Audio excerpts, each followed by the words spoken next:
Usia 20-an adalah usia penentu. Biasanya kebanyakan orang sukses yang sekarang udah kaya itu dipengaruhi banget sama apa yang mereka lakukan di usia 20-an. Kayak misalnya Soekarno, Bill Gates, Elon Musk, dan para tokoh-tokoh yang berpengaruh di dunia ini. Coba kamu telusuri aja sendiri, apa yang mereka lakukan di usia 20-an sampai mereka bisa sesukses sekarang. Di satu sisi, usia 20-an adalah usia yang paling banyak godaannya dan rentan untuk terjerumus ke godaan itu.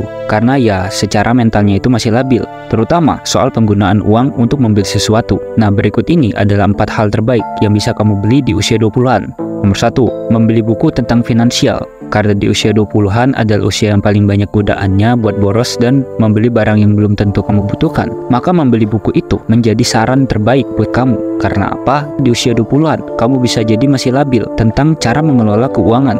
Dengan membeli buku tentang finansial dan membacanya, diharapkan kamu punya literasi keuangan yang cukup matang buat kehidupanmu ke depannya. Mengelola uang dengan baik itu sangat penting. Kalau memang belum bisa beli buku, kamu juga boleh kok coba minjem di perpustakaan di daerahmu. Buku yang saya sarankan adalah berjudul Rich Dad Poor Dad karya Robert Kiyosaki.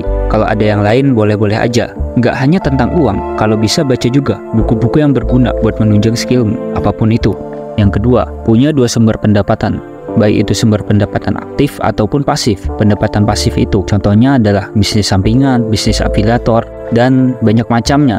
Kalau pendapatan aktif, tentu saja itu dari pendapatan sumber utamamu. Kalau kamu yang masih mahasiswa, cobalah buat sedini mungkin belajar buat menghasilkan uang. Supaya nanti saat kamu selesai kuliah, kamu nggak kaget lagi sama kerasnya kehidupan. Dan saya rasa sudah banyak tutorial-tutorial, cara-cara yang bisa kamu pelajari lewat internet, lewat YouTube, Google, dan sebagainya macamnya. Tinggal kamu praktekkan, dan tinggal kamu itu mau atau enggak. Kalau kamu mau keluar dari zona nyaman, janganlah takut. Pasti saat kamu memulai ada aja jalannya, walaupun nggak mudah. Nomor 3, tetap mengembangkan diri.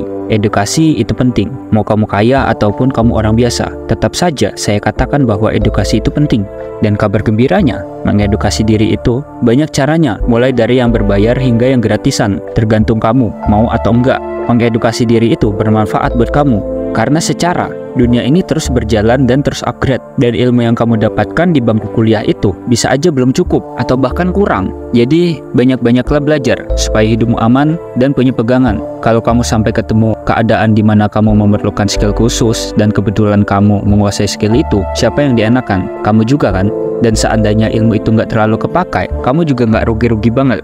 Yang keempat, membership gym. Semakin kita dewasa bisa kita sadari, kita ini makin sibuk, makin sedikit waktu yang bisa kita pakai. Sebagai contohnya, sibuk bekerja. Kamu sibuk bekerja, jarang gerak, tapi makan terus. Bahkan kamu bisa makan lebih banyak dari biasanya. Saya maklumilah, dikarenakan memang tuntutan kerja itu terkadang bikin kita stres, yang akhirnya kita bisa makan lebih banyak dari biasanya. Dan imbasnya, badan kita semakin lama semakin besar, dikarenakan lemak yang menumpuk. Tentu saja, ini nggak bagus buat kesehatan kita. Nah, karena kesehatan itu penting dan badan adalah satu-satunya hal yang kita miliki, lebih baik jagalah badanmu sedini mungkin dengan rutin olahraga di gym. Kenapa saya sarankan buat membership di gym? Karena saat kamu udah bayar membership di gym, kamu pasti bakal sayang kalau membershipmu nggak kepakai. Dan lagi, kalau badanmu udah sakit, biaya pengobatannya bakal lebih mahal dibanding membership bulanan di gym. Tapi kalau ternyata kamu belum punya uang yang cukup buat membership di gym, kamu bisa cari alternatif lainnya buat konsisten olahraga. Intinya buat menjaga kesehatan dan kebugaran tubuhmu.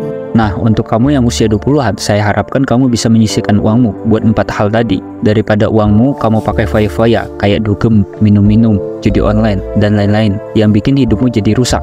Lebih baik dari sekarang berhenti lakuin itu dan gunakan uangmu buat hal-hal yang lebih bermanfaat lagi. Karena semua itu merupakan investasi jangka panjang buat dirimu sendiri.